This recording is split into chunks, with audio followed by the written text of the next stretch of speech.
দেখুন তৃণমূল ছেড়ে কংগ্রেসে যোগদান মুর্শিদাবাদের নওদাতে। দেখুন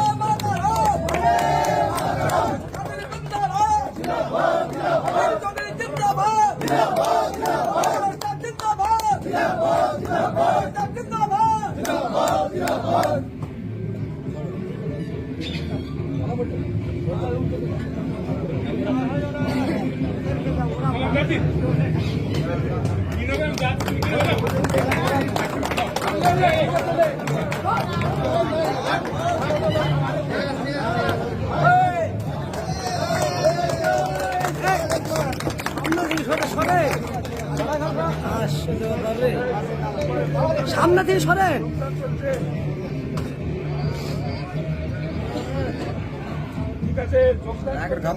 আপনারা দেখতে পেলেন সরাসরি মতিন মাস্টার নওদা বিধানসভায় কংগ্রেসের প্রার্থী, তার জয় শুধু সময়ের অপেক্ষা। একেবারে প্রায় হাজার হাজার ভোটার তৃণমূল ছেড়ে কংগ্রেসে যোগদান। ঘরের ছেলে ঘরেই ফিরল বলছে রাজনীতি।